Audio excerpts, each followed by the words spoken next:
German generals laughed at British tanks at the Somme, until 49 iron monsters changed warfare forever. September 15, 1916. 5:20 a.m. German forward positions. Flers-Courcelette sector. Lieutenant Kurt Zehmisch of the 99th Reserve Infantry Regiment pressed his eye against the trench periscope, scanning no man's land through the pre-dawn mist. The British barrage had been thundering for 3 hours. Standard procedure before an infantry attack. Zehmisch had survived 20 months of this war. The gas clouds at Ypres, the meat grinder at Verdun, the relentless British assaults since July 1st that had been grinding his regiment to pieces one attack at a time. But something was different this morning, something that made the hairs on his neck stand rigid. Through the smoke and fog he saw shapes, not the familiar silhouettes of advancing infantry in their distinctive tin hats, but something massive, angular, mechanical, moving at walking pace but relentless, grinding forward through the cratered landscape. What Zehmisch didn't know, what no German soldier on the Western Front could have known, was that crawling toward his position were the first tanks ever committed to combat. 49 Mark I tanks, each weighing 28 tons, each carrying 8 men in conditions that resembled mechanized hell, each representing the British Empire's desperate gamble to break 3 years of static slaughter.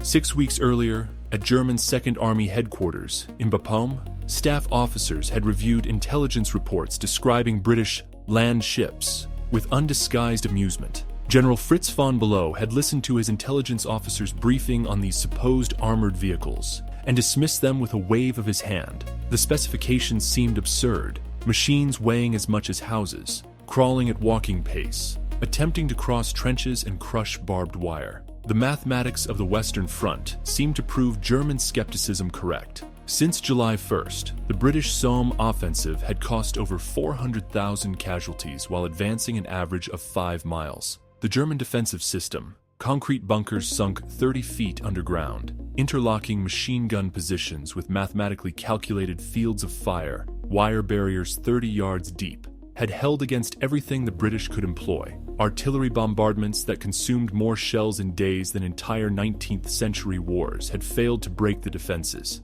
Infantry courage, no matter how extraordinary, withered under machine gun fire that could sweep 100 men away in seconds. Poison gas, introduced as a war-winning weapon, had proven tactically useful but strategically irrelevant. The Western Front had become a laboratory proving that modern defensive firepower had made offensive warfare obsolete. Every weapon had been tested, every tactic attempted. The defense remained supreme. But now, through the morning mist, the impossible was moving forward. The tank's origin lay in the desperate circumstances of October 1914, when Lieutenant Colonel Ernest Swinton of the Royal Engineers had watched the War of Movement grind to a halt. In just months, the Western Front had transformed from fluid battlefield to fortified barrier stretching from the English Channel to the Swiss border. Swinton had observed how machine gun fire paralyzed infantry attacks. A single MG ZO-8 Maxim gun, firing 450 rounds per minute,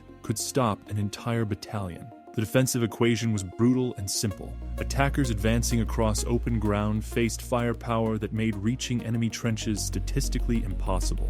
His solution seemed like science fiction transplanted to the Western Front. Armored vehicles running on American-designed Holt Caterpillar tracks, capable of crushing barbed wire and crossing trenches while protecting their crews from small arms fire. The tracks, designed originally for agricultural tractors in California, could distribute weight across soft ground where wheeled vehicles would sink. Swinton submitted his proposal to the War Office in October 1914. The response was swift and dismissive. Military traditionalists saw no role for mechanical vehicles in what they still conceived as a conflict to be won by infantry and artillery. Lord Kitchener, Secretary of State for War, rejected the concept with a phrase that would haunt British military planning. The war will never be won by such machines. The opposition had legitimate technical concerns. In 1914, internal combustion engines were still relatively new technology. They were unreliable, required constant maintenance,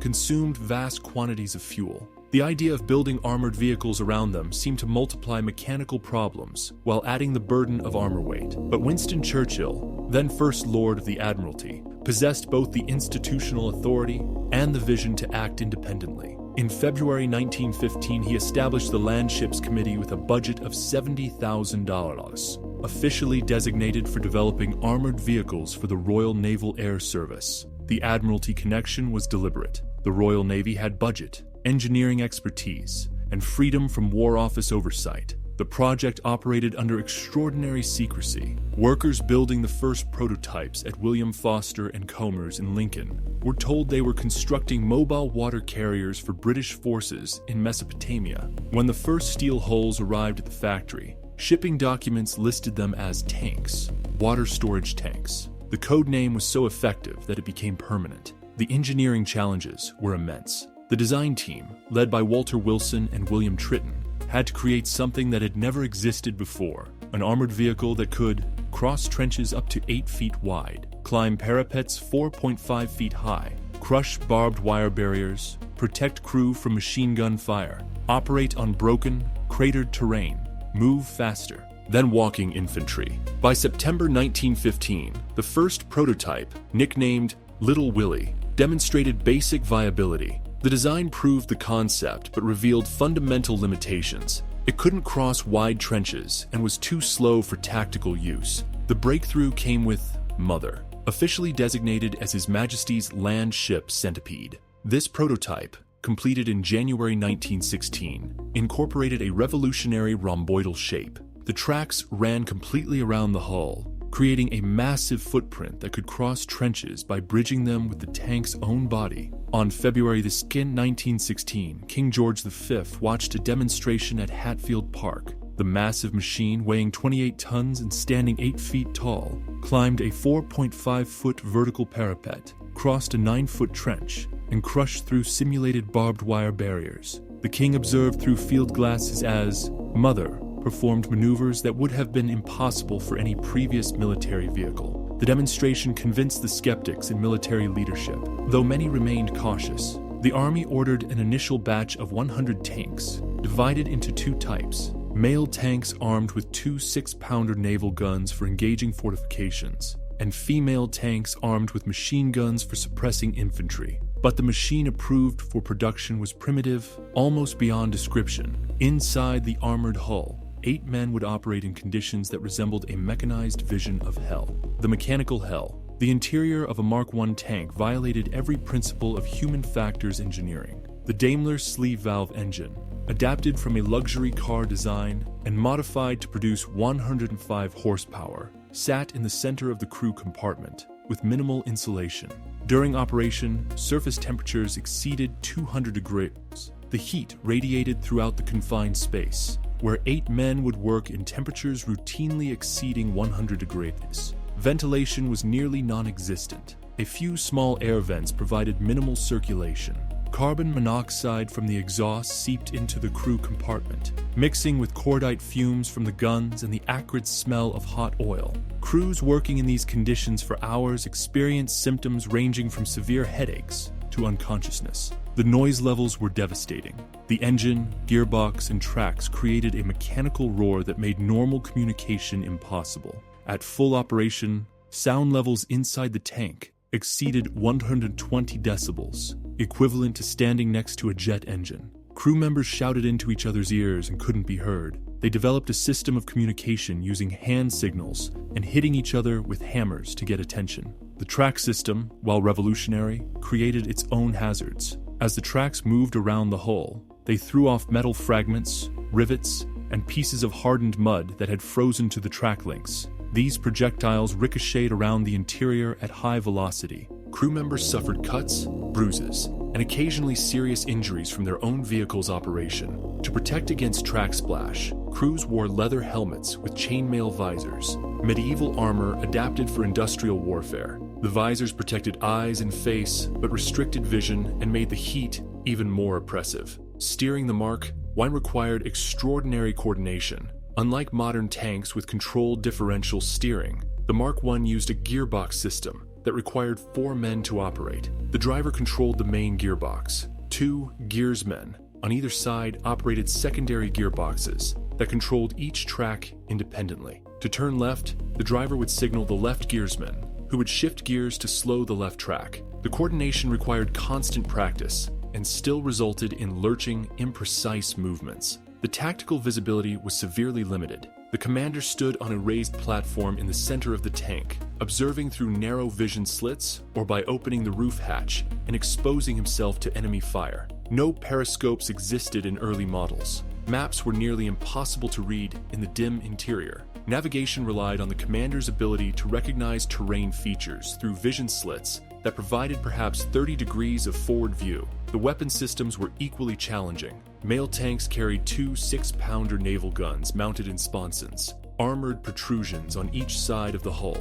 These sponsons had to be removed for rail transport, then reattached before combat. The guns themselves were naval weapons adapted for land use, with limited depression and elevation. Gunners sat in the cramped sponsons, isolated from the rest of the crew, operating their weapons while enduring the full effects of heat, noise, and carbon monoxide. Female tanks carried 5 Hotchkiss machine guns, but faced their own challenges. The machine guns overheated quickly in sustained fire. Ammunition had to be passed from storage bins to gunners through the crowded interior. Spent cartridge cases accumulated on the floor, creating a brass carpet that made movement treacherous. The fuel system was perhaps the most dangerous design feature. The 2 fuel tanks, holding 50 gallons each, were mounted inside the crew compartment. A fuel leak, common, given the vibration and stress of operation, would fill the interior with gasoline fumes. One spark from the electrical system, one hot ricochet, one tracer bullet penetrating the armor,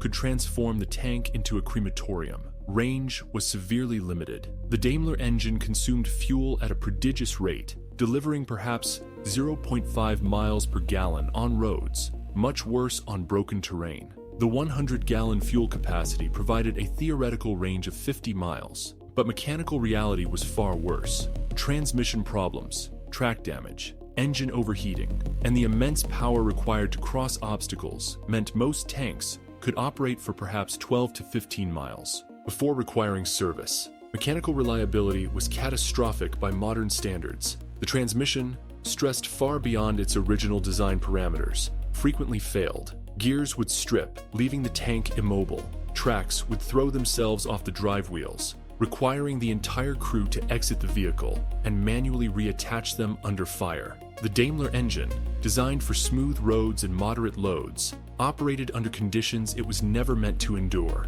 The crews, the men selected to operate these machines, came from diverse backgrounds, united by a willingness to volunteer for hazardous duty. The heavy branch of the Machine Gun Corps, the deliberately vague name chosen to conceal the tank force's true nature, recruited from infantry units, promising escape from trench warfare. What the volunteers found was a different kind of hell. Captain Harold Mortimer, commanding D Company of the Heavy Branch, supervised training at Elvedon in Suffolk. His after-action reports, preserved in the British National Archives, describe the challenges of preparing men to operate weapons that barely existed. Most tank commanders were junior officers, lieutenants, and second lieutenants, many only months removed from civilian life. They had to master not just tactics, but mechanics. Every officer needed to understand the Daimler engine, the transmission system, the track assembly. When tanks broke down in combat, and they would, the crew would need to repair them without technical support.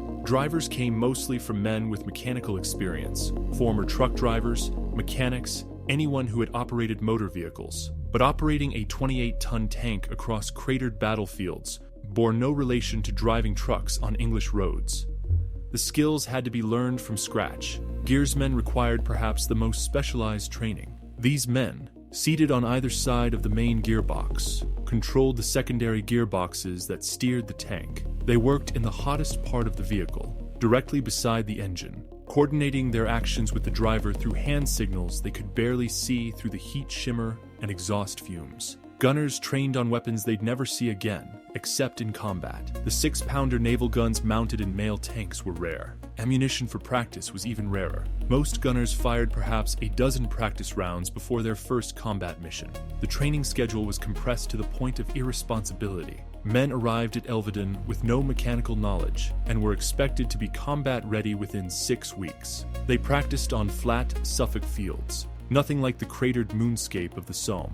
They learned to drive in straight lines but had minimal practice in the coordination required for turns. They fired at stationary targets but never at moving enemies shooting back. By August 1916, 49 tanks had been delivered to France, shipped in conditions of absolute secrecy. They moved only at night, covered with tarpaulins, transported on special rail cars to assembly areas behind the front lines. Any civilian who saw them was detained by military police. The British were determined that German intelligence would learn nothing before the tanks' combat debut. The crews arrived in France knowing they were unprepared. They had trained for weeks on weapons that required months to master. They would be operating mechanical systems that broke down under ideal conditions, now facing combat stress. And they would be doing it while German machine guns searched for any weakness in their armor. The German blindness throughout August and early September 1916. Fragments of intelligence about British tank development reached German headquarters.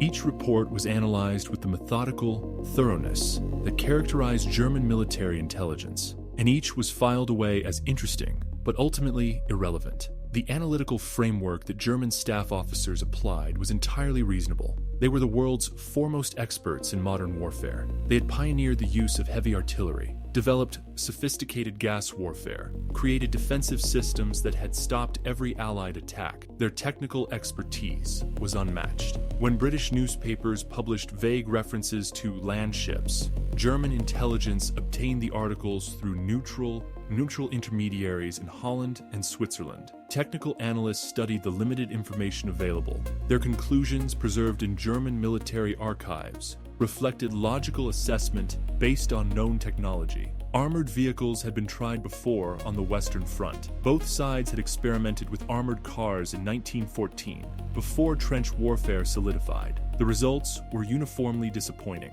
Wheeled vehicles couldn't cross trenches, became stuck in mud, and presented large targets for artillery. The experiments had been abandoned. If the British were now trying tracked vehicles, the German analysis concluded they would face insurmountable problems. The weight of armor would make the vehicles too slow to be tactically useful. The power required to move such weight across broken terrain would demand engines that didn't exist. The mechanical complexity would ensure frequent breakdowns. More fundamentally, the defensive system on the Somme had been designed to stop any ground vehicle. Trenches were 8 to 10 feet wide specifically to prevent vehicles from crossing. Artillery was pre-sighted on likely avenues of approach. If British vehicles somehow reached German lines, they would be destroyed by point-blank artillery fire. Major Otto Moser, technical intelligence officer for 2nd Army, filed an assessment in late August that captured German thinking. Reports of British armored vehicles, if accurate, describe machines that will be neutralized by existing defenses.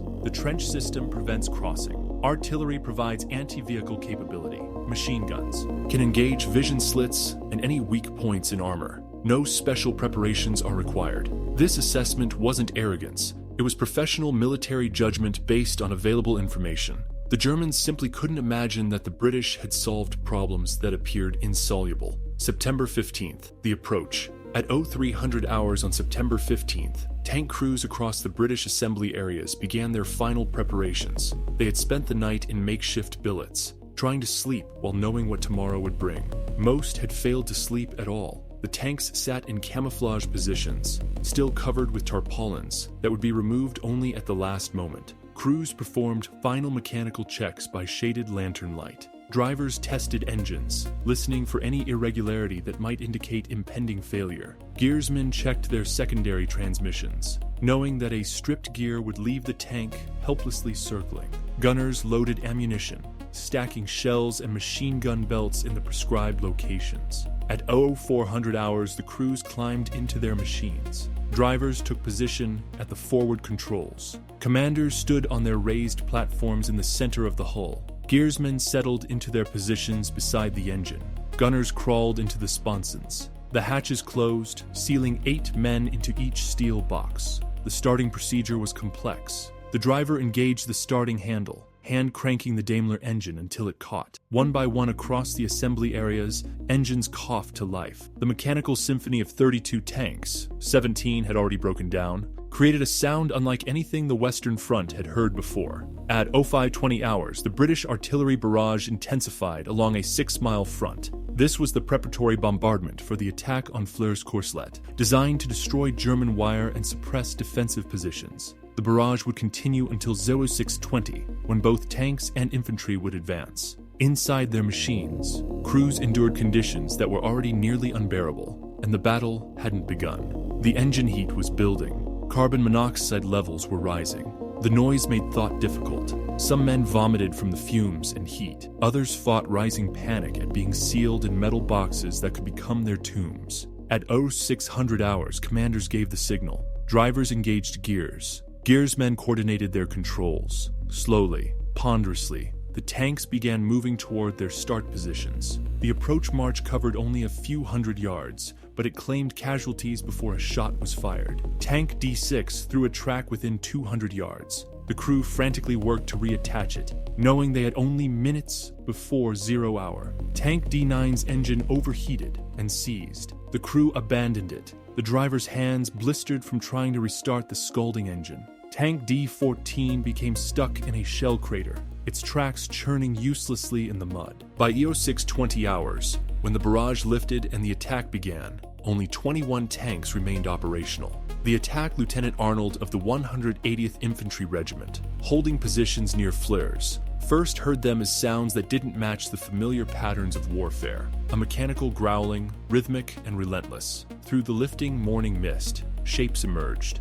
His initial thought, recorded in his after-action report preserved in the Bavarian War Archive, was that the British had somehow moved armored observation posts forward on rails. Then he realized the shapes were moving independently, crossing shell craters without rails, advancing steadily despite the broken terrain. The psychological impact was immediate and profound. Arnold's men had faced British attacks for 2 months. They had endured artillery bombardments that turned the earth into a moonscape. They had beaten back infantry charges with disciplined machine gun fire. They had held against every weapon the British possessed. This was different. The tanks approached at 3 miles per hour, slower than walking pace, but with mechanical inevitability. Machine gun fire sparked off the armor without effect. Rifle bullets created tiny bright spots where they impacted, then ricocheted away harmlessly. The tanks continued forward. At Delville Wood, Tank D1, commanded by 2nd Lieutenant Stuart Hasty, approached German trenches. The crew inside heard German machine guns hammering against the armor, a sound like hail on a metal roof. The bullets couldn't penetrate, but the psychological effect on the crew was severe. Each impact could be the armor-piercing round that would breach the hull. Hasty, standing at the commander's position, watched through his vision slit as a German machine gun position fired directly at them. The barrel flashed continuously, the gunner traversing to follow the tank's movement. D1's path took it directly over the position.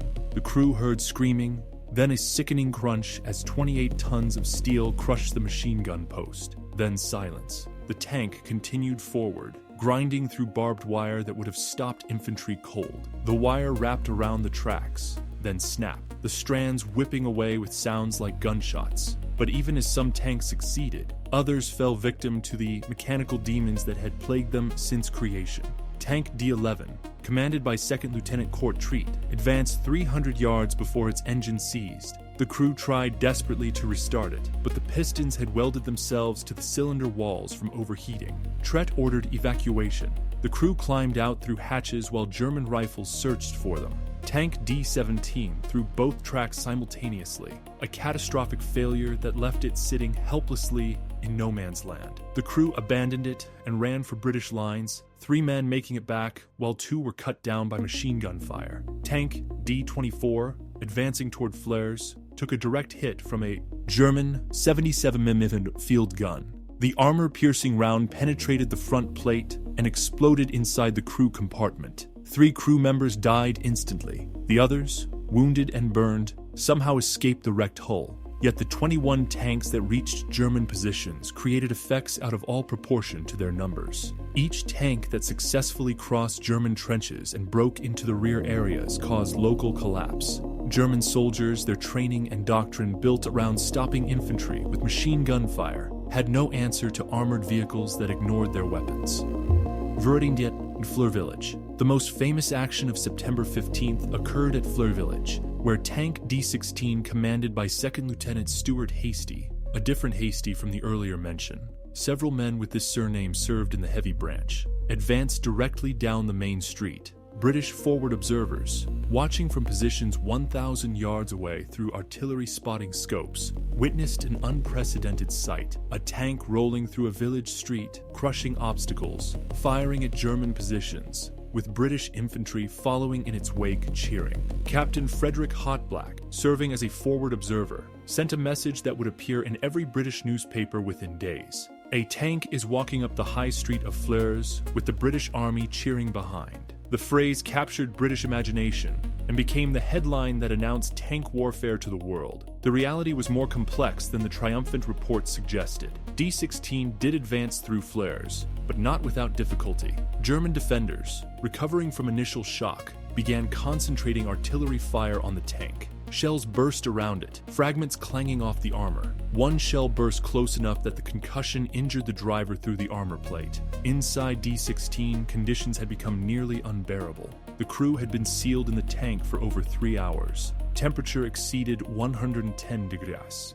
Carbon monoxide levels were approaching lethal concentration. The commander, barely conscious from heat and fumes, navigated by instinct and determination. The tank's arrival in Flers, while dramatic, didn't secure the village. German defenders fell back to prepared positions and reorganized. Without infantry support, which had been left behind by the faster-moving tank, D-16 couldn't hold ground. Eventually, with fuel running low and the crew on the edge of collapse, Hasty withdrew. The toll. By mid-afternoon on September 15th, the tank attack had ended. Of 32 tanks that began the advance, only 9 remained operational. The other 23 had been destroyed by enemy fire, disabled by mechanical failure, or abandoned when their crews could no longer function in the lethal interior conditions. German artillery, once it identified tanks as targets, proved devastatingly effective. The 77mm field guns, firing armor-piercing rounds at ranges under 500 yards,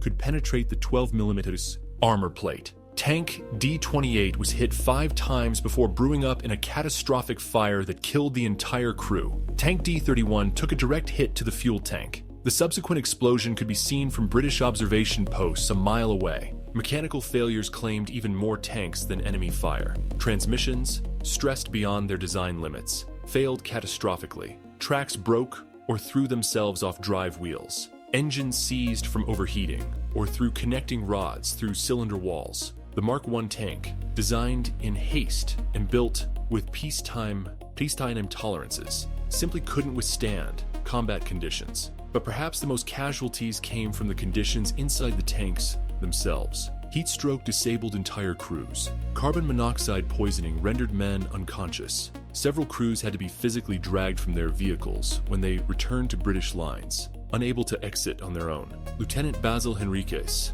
commanding Tank D-21, described returning from the action. "We had been sealed in the tank for 4 hours. When we finally opened the hatches, 3 men collapsed immediately. I myself could barely stand. We were so dehydrated that we couldn't produce saliva. Our skin was blistered from contact with hot metal. 2 men had burns where they'd leaned against the engine casing. All of us were temporarily deaf from the noise. The human cost extended beyond physical injury. Several crew members suffered what we would now recognize as traumatic stress. The combination of heat, noise, carbon monoxide, and combat stress while sealed in a metal box proved psychologically devastating. Some men refused to enter tanks again and had to be reassigned. The German assessment. At German Second Army headquarters, staff officers compiled reports throughout the day and into the night. Frontline units sent contradictory accounts. Some described unstoppable monsters that crushed defenses. Others reported tanks destroyed by artillery or abandoned by their crews. General von Bellow's evening assessment, preserved in the German Federal Military Archives,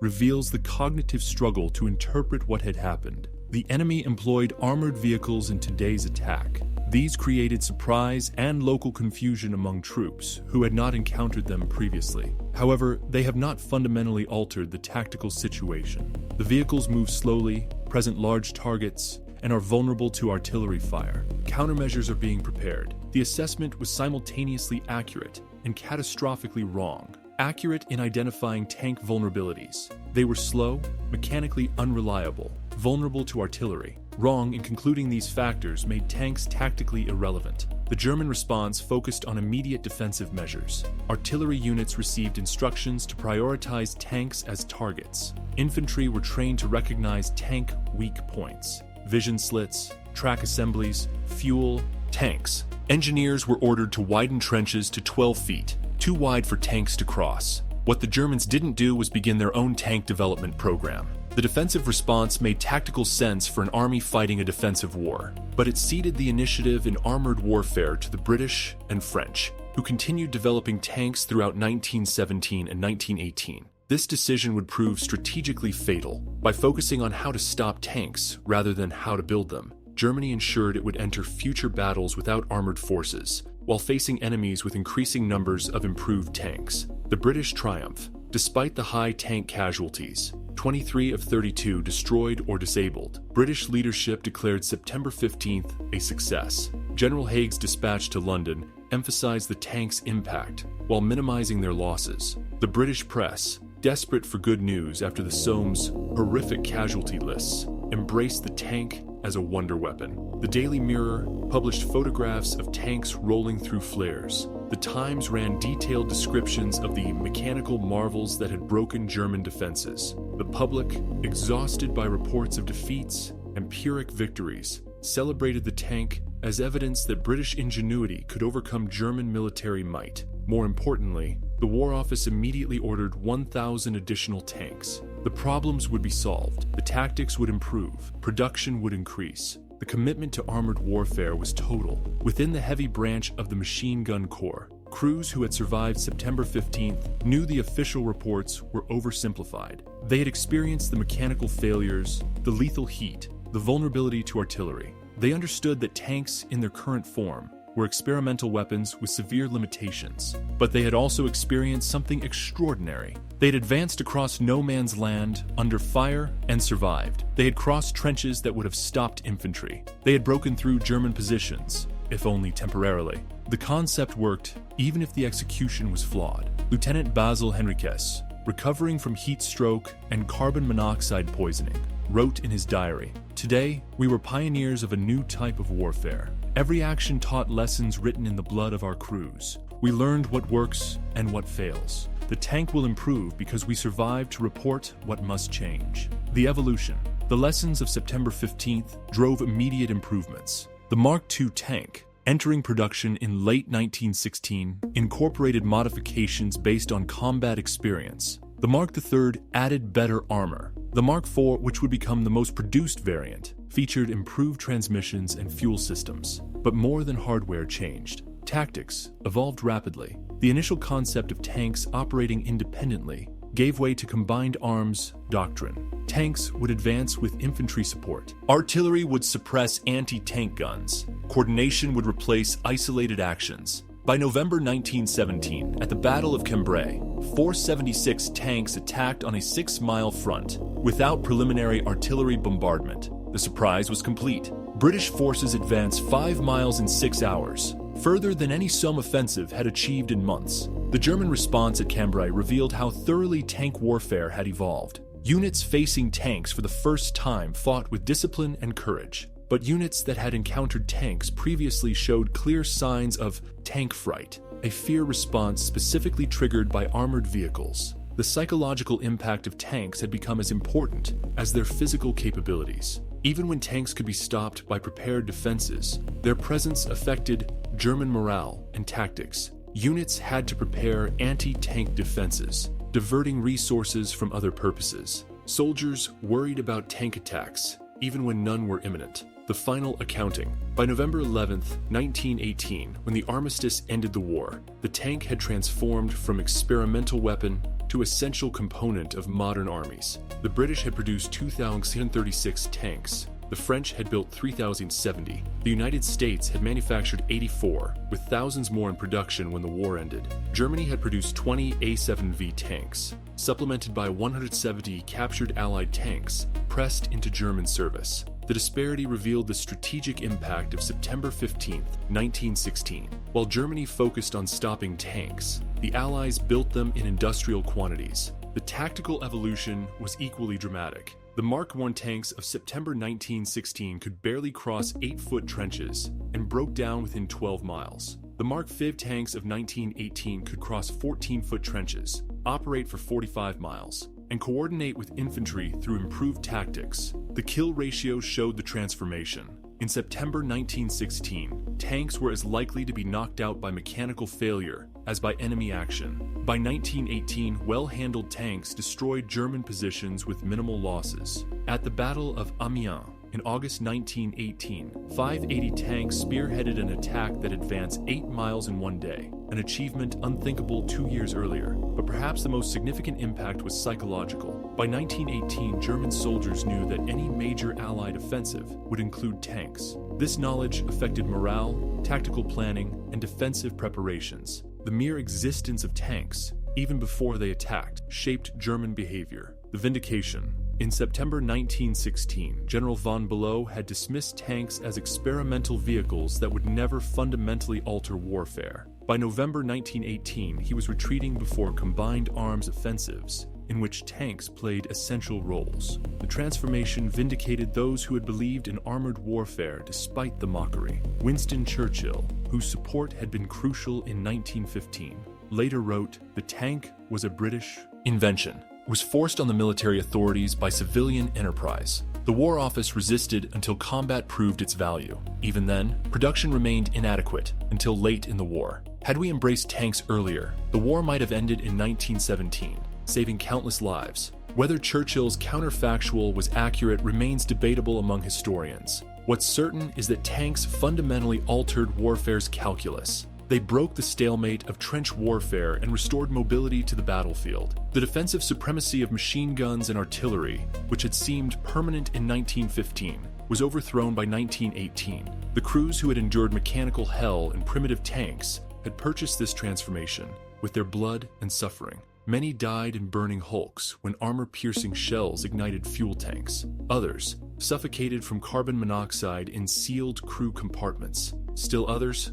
were deafened, suffered heat stroke, or developed chronic illness from prolonged exposure to exhaust fumes and extreme temperatures. But they had proven the concept. The tank worked. It could cross trenches, crush wire, and survive machine gun fire. With improved engineering and refined tactics, it would dominate the next war and every conflict that followed. The Long Shadow. The 49 tanks of September 15th, 1916, cast a shadow that extended far beyond their immediate tactical impact. They demonstrated that industrial technology could overcome tactical stalemate. They proved that innovation could restore mobility to warfare. They showed that the defense's dominance wasn't permanent. The German generals who had laughed at intelligence reports about British land ships lived to see those primitive machines evolve into the armored forces that would reshape 20th century warfare. Their mockery, based on seemingly reasonable analysis of the Mark I's obvious flaws, had blinded them to the revolutionary potential of mechanized warfare. In the end, the true significance of September 15th, 1916 wasn't in the ground captured or casualties inflicted. It was in the fundamental shift in military possibility. The tank had arrived, crude and unreliable, but undeniable. Warfare would never be the same. The men who died in the first tank attacks, who suffocated in carbon monoxide, who burned in fuel fires, who were killed by their own armor's fragments, they had purchased the future with their lives. Their sacrifice proved that the trenches weren't impregnable, that the slaughter wasn't inevitable, that innovation could overcome even the Western Front's industrial nightmare. And on that September morning in 1916, as 21 tanks crawled through the mist toward astonished German defenders, the age of armored warfare was born in grinding mechanical inevitability that would echo through the next century of combat.